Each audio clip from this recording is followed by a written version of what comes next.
বিষয় কি আব্বা আপনার উত্তেজিত মনে হইতেছে কি? গরু কি গুটা টুটা দিছে নাই? গরু গুটা দিছে।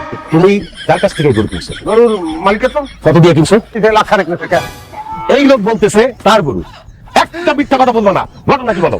আব্বা ঘটনা আর কি, আমি শিওর উনি গরুটা চুরি করে নিয়ে আসছে।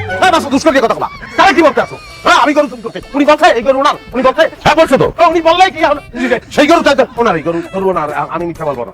যাই হোক ভাই, আমি তো অস্বীকার তো করি, আমি তো স্বীকার করছি তা গরুটা আমি আনছি, আমি তো অস্বীকার করলে করতে পারতাম না কারণ আমার গরু লই যান। তাহলে এই যে আপনি আমার গরুটারে আনছেন, আমি হারা গ্রাম খুঁজে পাই না। দেখছেন আপনি জামাই কি করছে?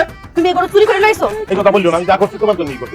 আমি কি করবো, আমার কোনো উপায় আছে? আমি দূরে তো দেখলাম যে মাসুদ একটা খাসি লই যাইতেছে, মাসুদ খাসি আনলে হার উপরে থাকতে হলে তো ফোন করি একটা গরু লাগে। তো এরপরে দেখালে বললাম যে ওই অন্তরা পলাই গেছে। সে সময় তো আমি আব্বাকে প্রস্তাব দিচ্ছি যে আব্বা গরুটা ফিরে দিয়ে না, ফিরাইতে দেবে না, কোরবানি দেবে। হেকালেও আমি বলছি গরুটা খোরা কোরবানি নিবে না, আমি কাটানোর চেষ্টা করছি, মানে হেলে দিতে পারলাম না, এলাম গরু ফিরেই দিতে পারলাম। এই জন্য তো বলি, ঘর জামাই হয়ে গরু কিনা টাকা পাইলো কই থেকে? সরকারি জামাইয়ের সাথে টেক্কা দেয়। সি সি সি সি, তোর জামাই গরু চোর। আমি এই জামাই সংসার করুম না। তুমি চাইছেন লেজন এই যে চোর। আমি চাই অপরাধীর শাস্তি হোক। যদি অপরাধের শাস্তি না হয় তাহলে দিনের পর দিন অপরাধের সংখ্যা বেড়ে যাবে। নিয়ে যান। আমরা এখানে কোনো গরুকে ধরতে আসিনি। এই বাড়িতে মাসুদকে। যে আমি মাসুদ, কি হয়েছে বলেন? আপনি বিআরসিতে সরকারি চাকরি করেন, এমএলএসএস পোস্টে। জি। আপনার নামে সরকার থেকে মামলা হয়েছে, আপনার নামে অনেক দুর্নীতি প্রমাণ পাওয়া গেছে। একজন চতুর্থ শ্রেণীর সরকারি কর্মচারী হয়ে আপনি ঢাকা শহরে দুটি ফ্ল্যাট কিনেন কিভাবে? তাছাড়া ব্যাংকের ভিতরে 50 লাখ টাকা এফডিআর। বিষয়টা আমি ম্যানেজ করতেছি। কত লাগবে বলেন, আমি দিচ্ছি। সবাইকে কি আপনার ঘুষখোর মনে হয়? আপনাকে অ্যারেস্ট করা হলো।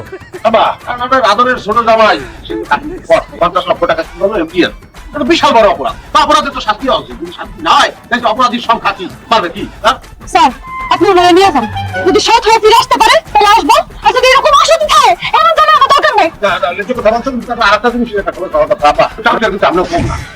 মনে করি না যে কাজটা করছে আপনি একটা নতুন জামাই হারা দিচ্ছেন, পুরান প্যান্ট গিফট করছে, প্যান্টের পকেটে তো পয়সা পড়ে, কোনো কেস হয় না, ওয়ারেন্ট হয় নাই, এর শাস্তি কি হবে? শাস্তি করা যায়?